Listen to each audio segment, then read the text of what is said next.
Hey friends, I have a special short video for you today that's not part of our regularly planned releases. Celebrating two things right now. Number one, today is the first anniversary of the very first video that we released here on the Restorish YouTube channel. So happy anniversary! Someone make me a cake. Number two, as of today, the day that I'm recording this, we just passed 20,000 subscribers, which is pretty awesome. And I want to say thank you to all of you by providing some additional content that's a little outside of the ordinary, but gives you something cool to watch from Restorish getting cleaned. So what do I have planned for you today?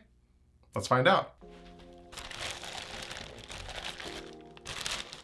First of all, I'm curious, where you live, do you have a Safeway or an Albertsons? Is this a regional thing? I've lived a few different places around the United States, and there's always different grocery stores wherever you are, so I'm just curious. All right, let's pull this out, see what it is. We have something really dirty that is circular, and I'm curious if you know what it is. I mean, I would know what it is, but I also use these things on a regular basis. So I have this fantasy that I wish I could be walking through the woods someday and just stumble upon a super dirty, gross, covered in mud Super Nintendo or something like that that someone left in a swamp, and then I'd be able to clean it. And I've halfway wondered if I would have the ethics to create something like that of my own will, and I don't. I would never do that. That's one thing I decided from the beginning I would never do with this channel, which is to fake the clean or fake the need for the clean by creating something dirty myself. But as you are now beginning to see, one of my hobbies outside of cleaning video game consoles is disc golf. And I found this in a marshy area when I was looking for a mid-range disc of my own that I lost. And I have been holding on to it for the past 4 months, waiting to decide if I wanted to make a little video out of it. So here we are. And I must say, as I go through this process of cleaning, that I am super excited because this is not only a very clean, nice looking disc, once we got that layer of mud off of it, but it's actually a disc that I think I will enjoy using.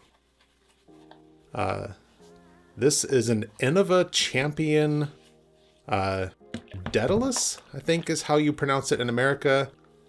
Daedalus, perhaps in the UK. My limited knowledge of Greek would actually want to pronounce this as Daedalus. Who is this character that this disc is named after? Anyone know? I will flex my Wikipedia knowledge as I looked this up. This is the father of Icarus from Greek legend, the person who created the labyrinth that housed the Minotaur on the island of Crete. What I find super fascinating about this naming convention for a disc is that what he's perhaps most known for is fashioning wings that he and his son Icarus attached to their bodies, made out of wings made out of feather, beeswax, and string, that then they were going to escape this labyrinth and the island of Crete using these wings. And he famously warned his son Icarus, don't fly too low because the sea water could get in the feathers of the wings and weigh them down and you could crash in the ocean. And also don't fly too high because if you get too close to the sun, the warmth of the sun could melt the beeswax and ruin your wings. And as the legend goes, Icarus ignored his father's warnings, flew too close to the sun, it melted his wings, and he crashed down into the sea. Which I find super interesting, being a disc golfer, that this disc is named after somebody who warned you not to throw it maybe too high or too low.